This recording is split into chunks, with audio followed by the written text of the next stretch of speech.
Hello दोस्तों। मुझे उम्मीद है कि आप सभी अच्छे होंगे। दोस्तों, आप यहाँ पे देखेंगे निफ्टी 50 का चार्ट लगा हुआ है और यहाँ पे हमें head and shoulder chart pattern दिखाई दे रहा है। तो आज मैं आपको ये समझाने वाला हूँ कि head and shoulder chart pattern होता क्या है, हम इसमें क्या क्या सीखेंगे। पहले तो इसे आइडेंटिफाई कैसे करना है, कैसे फॉर्म होता है, इस चीज़ों पे डिस्कशन करेंगे। फिर उसके बाद सीखेंगे इसमें आपको एंट्री कैसे लेनी है। दूसरी चीज सीखेंगे इसमें आपको स्टॉप लॉस कहाँ पे लगाना है। और तीसरी चीज का जो यहाँ पे डिस्कशन होने वाला है कि आपका टारगेट क्या होना चाहिए। इन तीनों चीजों को हम डिटेल में समझेंगे। और जैसे कि ये जितने भी पैटर्न्स होते हैं ये आपको वीक में भी दिखाई दे सकते हैं, मंथ में भी दिखाई दे सकते हैं। डिपेंड होता है कि आप किस टाइम फ्रेम पे देख रहे हैं। यहाँ पे हमने 1 आवर का टाइम फ्रेम यहाँ पे सिलेक्ट किया हुआ है। तो यानी कि आपको एक लॉन्ग टर्म में पैटर्न दिखाई दे रहा है। यानी कि अगर आप एक्सपायरी उठाना चाहते हैं, लॉन्ग पोजीशन बनाना चाहते हैं, तो उस हिसाब से आप इस पैटर्न को कंसिडर करके चल सकते हैं। लेकिन इंटरडे प्लेटफॉर्म पे भी आपको पैटर्न दिखाई दे जाते हैं। तो यहाँ पे हमारा होने वाला है लॉन्ग टर्म। यानी कि अगर आपको लॉन्ग टर्म में दिखाई दे रहा है तो आप एक्स्ट्रा इनकम जनरेट कर सकते हैं इसकी मदद से मंथली। तो किस तरीके से एंट्री लेनी है, कहाँ पे स्टॉप लॉस लगाना है, कहाँ पे टारगेट लगाना है, सारी चीजों को डिटेल में समझेंगे। लेकिन आगे बढ़ने से पहले मैं आपको बता दूं, आपके लिए किसी भी तरह का ना तो कोई बाय रिकमेंडेशन होगा, ना ही कोई सेलिंग रिकमेंडेशन होगा। ये जस्ट एजुकेशनल पर्पज से बनाई गई एनालिसिस वीडियो है। इन्वेस्ट करने से पहले आपको अपनी रिसर्च करनी है, अपने इन्वेस्टर की सलाह लेनी है, क्योंकि प्रॉफिट भी आपका होने वाला है, लॉस की जिम्मेदारी भी आपको अपने आप लेनी है। तो आइए इसे डिटेल में समझते हैं कि ये किस तरीके से आपके लिए काम करता हुआ दिखाई देगा। तो यहाँ पे हम अलग से चलते हैं। यहाँ पे आप देखेंगे आपको किस तरीके से फॉर्म होता हुआ दिखाई देगा। यानी कि उससे पहले आपको एक हल्का अप ट्रेंड देखने को मिल सकता है अप ट्रेंड के फोन में। यानी कि ये बताएगा कि यहाँ से आपको एक सेलिंग अपॉर्चुनिटी क्रिएट होगी, इसमें एक अप ट्रेंड देखने को मिलेगा। फिर पर्टिकुलर लेवल पे मार्केट क्या एक्ट करेगा, एक रेजिस्टेंस की तरह एक्ट करेगा। आप इसे R1 कंसिडर करके चल सकते हैं। फिर मार्केट नीचे आएगा और जो यहाँ पहला सपोर्ट जो मार्केट ने लिया था उसी की रेंज में यहाँ पे आपको मार्केट दूसरा सपोर्ट लेता हुआ दिखाई देगा। फिर मार्केट ऊपर जाएगा, ये आपका हेड क्रिएट होगा। फिर किसी लेवल पे मार्केट रेजिस्टेंस की तरह एक्ट करेगा, आप इसे रेजिस्टेंस 2 मान के चलेंगे। और फिर मार्केट यहाँ से गिर जाएगा। फिर मार्केट यहाँ पे किसी पर्टिकुलर लेवल पे सपोर्ट लेगा, आप इसे S3 मान के चल सकते हैं। फिर मार्केट वापस जाएगा और फिर यहाँ पे किसी पर्टिकुलर लेवल पे मार्केट रेजिस्टेंस की तरह एक्ट करेगा और फिर गिर जाएगा। फिर आप यहाँ पे मार्केट सपोर्ट लेता हुआ नजर आएगा, इसे आप S4 कंसिडर करके चल सकते हैं। अब यहाँ पे कंफ्यूजन जो क्रिएट होता है उसे समझने की कोशिश करूं। मैं यहाँ पे एक एक स्टेप आपको समझाने की कोशिश करूंगा। जो आपको ये सपोर्ट 1, सपोर्ट 2, सपोर्ट 3 और सपोर्ट 4 दिखाई दे रहा है, ये आपको एक ही लाइन में दिखाई दे रहा है। तो अब सबसे पहला जो सवाल यहाँ पे उठता है, क्या ये चारों के चारों एक ही लाइन में होने चाहिए? ऐसा बिल्कुल भी नहीं है। ऐसा हो सकता है ये जो सपोर्ट 1 है ये नीचे हो, आपको ये इस तरीके से फॉर्म होता हुआ दिखाई दे सकता है। आप यहाँ पे देखेंगे सपोर्ट 1 नीचे है, सपोर्ट 2 उससे ऊपर है, सपोर्ट 3 उससे ऊपर है। यानी कि ये ऊपर नीचे भी हो सकते हैं। लेकिन इसके कुछ नियम हैं, जैसे कि जो आपका ये हेड बन रहा है, यहाँ पे आप देखेंगे ये आपका क्या बना है, लेफ्ट शोल्डर बना है। ये आपका क्या बना है, राइट शोल्डर बना है। और जो ये हेड बना है, ये हेड राइट लेफ्ट शोल्डर और राइट शोल्डर दोनों से ऊपर होना चाहिए। यहां तक चीजें क्लियर है? पहली चीज मैंने क्या समझाई, इसमें रूल क्या होना चाहिए, ये जो हेड बना है ये लेफ्ट शोल्डर से भी ऊपर होना चाहिए और राइट शोल्डर से भी ऊपर होना चाहिए। दूसरी चीज, जो ये लेफ्ट शोल्डर है और राइट शोल्डर है, ये दोनों आपस में बराबर भी हो सकते हैं, एक दूसरे से ऊपर नीचे भी हो सकते हैं। जैसे यहां पे हमने एग्जांपल लिया है, यहां पे आप देखेंगे जो ये लेफ्ट शोल्डर बना है ये नीचे है राइट शोल्डर से, आपको यहाँ पे साफ साफ दिखाई दे रहा है। तो ये ऊपर नीचे भी हो सकते हैं, ऐसे भी ये इस तरीके से फॉर्म हो सकता है। आप यहाँ पे देखेंगे लेफ्ट शोल्डर ऊपर है, राइट शोल्डर नीचे है, तो ये इस तरीके से भी फॉर्म हो सकता है। ये आपस में एक दूसरे से बराबर भी रहेंगे, ऊपर नीचे भी हो सकते हैं, लेकिन दोनों के दोनों हेड से नीचे रहेंगे। ठीक वही कंडीशन आप अप्लाई कर सकते हैं इन सपोर्ट 2 और सपोर्ट 3। ये भी एक दूसरे से ऊपर नीचे हो सकते हैं, बराबर हो सकते हैं, किसी तरह की भी सिचुएशन हो सकती है। लेकिन पैटर्न जो इसका दिखाई देना चाहिए वो कुछ इस तरीके से आपको दिखाई देना चाहिए। तो इस तरीके से तो आप इसकी पहचान कर लेंगे कि आपको ये कहाँ पे बनता हुआ दिखाई दे रहा है। मैं अभी आपको ड्रॉ करके भी दिखाऊंगा।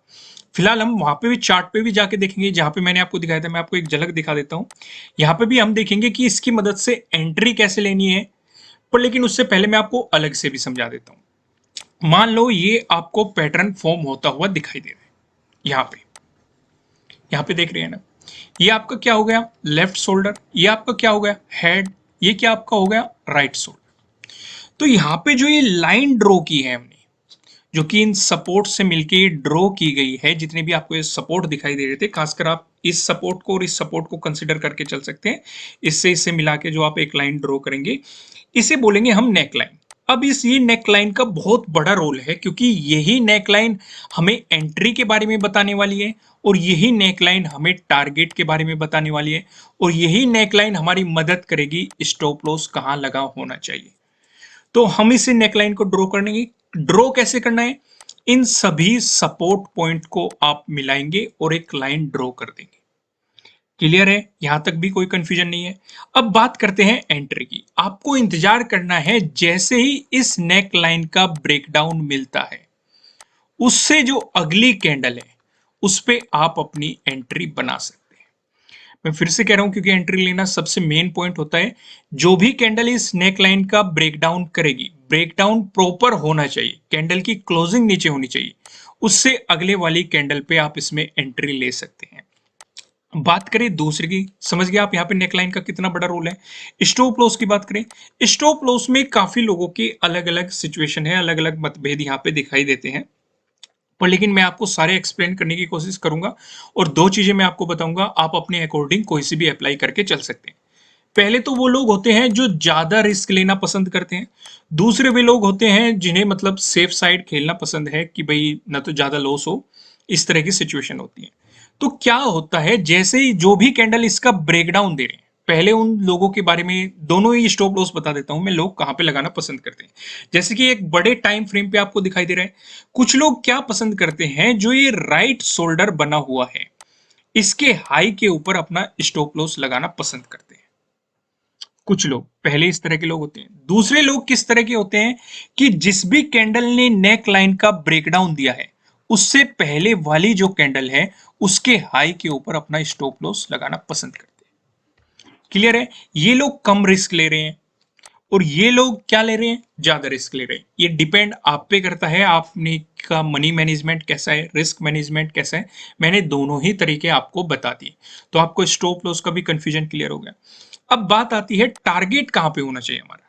टारगेट में भी इस नेक लाइन का बहुत बड़ा रोल होने वाला है। इस नेक लाइन से जो ये हेड बन रहा है, इससे आप एक वर्टिकल लाइन ड्रॉ करेंगे, और नेक लाइन से हेड तक जितने भी पॉइंट होंगे, उतने ही पॉइंट जहां से आपको ब्रेकडाउन मिला इस नेक लाइन से नीचे की तरफ, ये आपका टारगेट हो जाएगा। लेकिन टारगेट बताते वक्त मैं आपको एक चीज हमेशा एक्सप्लेन करता हूं, उसे आपको ध्यान में रखना चाहिए। कई बार क्या होता है, मान लो आपका इतना बड़ा टारगेट आ गया, और यहां से कुछ लोग सोचते हैं कि इतना ही बड़ा टारगेट अचीव करना है। हो सकता है मार्केट में कुछ प्रॉब्लम आए, एक इंपॉर्टेंट सपोर्ट आ जाए, मार्केट सपोर्ट लेके ऊपर चला जाए, या आपको अपना लॉजिक भी लगाना है कि मार्केट किस तरीके से मोमेंटम कर रहा है। आप अपने स्टॉप लॉस को ट्रेल करते हुए चल सकते हैं, उसके अकॉर्डिंग मार्केट से प्रॉफिट निकाल के चल सकते हैं। क्योंकि सिर्फ इतना ही नहीं बैठना है कि भाई इतना टारगेट है तो हमें यही अचीव करना है। देखो, अगर अचीव हो रहा है तो बहुत अच्छी बात है, लेकिन अगर बीच में से रिवर्सल आ रहा है, तो समझदारी उसी में है, जो भी प्रॉफिट आपको मिल रहा है प्रॉफिट लेके निकल लो। तो वहां पे आपका पर्सनल एक्सपीरियंस काम करता है, आपका लॉजिक काम करता है, या आप मार्केट को किस नजरिए से देखते हैं, वो चीजें काम करती हैं। तो इन सारी चीजों को ध्यान में रखते ही आपको मार्केट में अपनी पोजीशंस बनानी चाहिए। तो यहाँ तक चीजें क्लियर है। यहाँ पे मैंने आपको अभी तक क्या एक्सप्लेन किया, अभी हम चार्ट पे जाके देखेंगे कि कैसे एंट्री लेनी है, सारी चीजों का डिस्कशन करेंगे जो हमें फॉर्म होता हुआ नजर आ रहा है। लेकिन उससे पहले मैं आपको बता दूं, हमने आइडेंटिफाई करना सीख लिया कि आपको इसे पहचानना कैसे है, इसे ड्रॉ कैसे करना है वो हमने सीख लिया, इसमें एंट्री कैसे लेनी है वो हमें लॉजिक का पता लग गया, स्टॉप लॉस कहां लगाना है वो हमें लॉजिक का पता लग गया, टारगेट क्या होना चाहिए वो भी हमें लॉजिक का पता चल गया। अब हम चलते हैं चार्ट पे, और यहाँ पे इसे ड्रॉ कर रखा है मैंने। यहाँ पे आप देखेंगे 1 आवर का यहाँ पे टाइम फ्रेम लगा हुआ है, यानी कि हर एक कैंडल 1 आवर को बता रही है। आप यहाँ पे देखेंगे एक सपोर्ट मिला हमें, फिर आप यहाँ पे देखेंगे मार्केट मार्केट एक पर्टिकुलर लेवल पे गया, यहाँ पे रेजिस्टेंस की तरह एक्ट किया, और फिर मार्केट ने गिरावट दिखाई, हमें अपना लेफ्ट शोल्डर भी मिल गया, फिर मार्केट सपोर्ट लेके ऊपर गया, तो हमें फिर पर्टिकुलर लेवल पे एक रेजिस्टेंस की तरह एक्ट किया, हमें अपना हेड भी मिल गया, फिर मार्केट ने वहां से गिरावट दिखाई, फिर पर्टिकुलर लेवल पे मार्केट ने सपोर्ट लिया, फिर वापस आ गया मार्केट और यहाँ पे रेजिस्टेंस की तरह एक्ट किया, हमें अपना राइट शोल्डर भी मिल गया, और मार्केट ने यहाँ से गिरावट दिखा दी। इन पॉइंट को जॉइंट करते हुए हमने एक लाइन भी ड्रॉ कर दी। इस लाइन को क्या कहेंगे? नेक लाइन कहेंगे। और नेक लाइन का सबसे बड़ा रोल होने वाला है, ये हमने अभी समझा है। अब यहाँ पे कुछ चीजें देखो, जैसे कि यहाँ पे आप देखेंगे लेफ्ट शोल्डर नीचे है, राइट शोल्डर ऊपर है। ये मैंने आपको बताया, ये ऊपर नीचे भी हो सकते हैं, एक दूसरे के बराबर भी हो सकते हैं। पर लेकिन ध्यान क्या देंगे, जो हमारा हेड है वो लेफ्ट शोल्डर से भी ऊपर आपको दिखाई दे रहा है, राइट शोल्डर से भी ऊपर आपको दिखाई दे रहा है। और ये पॉइंट भी एक दूसरे से ऊपर नीचे हो सकते हैं। यहां तक चीजें क्लियर है। अब इसमें एंट्री कैसे लेनी है? एंट्री इसमें बन चुकी है, जिस भी कैंडल ने अभी अभी एंट्री बनी है, इसमें ज्यादा लेट नहीं हुए हो, अभी एंट्री मिली है, जिस भी कैंडल ने इस नेक लाइन का ब्रेकडाउन दिया है उससे अगले वाली कैंडल में हमें एंट्री लेनी है। तो यहां पे एंट्री बन चुकी है और ज्यादा लेट अभी नहीं हुए हैं, क्योंकि टारगेट कितना बड़ा रहेगा? टारगेट इतना बड़ा रहने वाला है। ये चीजें आपको यहाँ पे समझ में आ रही है कि नहीं? एंट्री का पता चल गया। स्टॉप लॉस का कहां लगाना है? स्टॉप लॉस दो तरीके से लगाना है, मैंने दोनों ही तरीके आपको एक्सप्लेन कर दिए कि जिस कैंडल ने ब्रेकडाउन दिया है या तो उससे पहले वाली कैंडल के हाई के ऊपर आप अपना स्टॉप लॉस लगा सकते हैं। ये है पहला तरीका। दूसरा तरीका, अगर आप थोड़ा सा रिस्क ज्यादा लेना चाहते हैं, आपको लगता है मार्केट में मोमेंटम आ सकता है, हालांकि जिस सिचुएशन पे मार्केट खड़ा है आपको नेगेटिव मोमेंटम देखने की ज्यादा पॉसिबिलिटी है, तो आप यहाँ पे देखेंगे राइट शोल्डर है, इसके हाई के ऊपर आप अपना स्टॉप लॉस लगा सकते हैं। दोनों तरीके मैंने बता दिए। पहला क्या है? राइट शोल्डर के हाई के ऊपर। दूसरा क्या है? जिस कैंडल ने नेक लाइन का ब्रेकडाउन दिया है उससे पहले वाली कैंडल के हाई के ऊपर आप अपना स्टॉप लॉस लगा सकते हैं। तीसरा डिस्कशन यहाँ पे रहेगा टारगेट का। जो नेक लाइन है यहां से आपको एक वर्टिकल लाइन ड्रॉ करनी है हेड तक, या फिर दूसरा तरीका क्या है, इस पॉइंट से भी आप एक हॉरिजॉन्टल लाइन ड्रॉ कर सकते हैं और यहां से भी आप एक हॉरिजॉन्टल लाइन ड्रॉ कर सकते हैं और इन पॉइंट का डिफरेंस निकाल सकते हैं। इतने ही आपका नीचे की तरफ टारगेट हो जाएगा।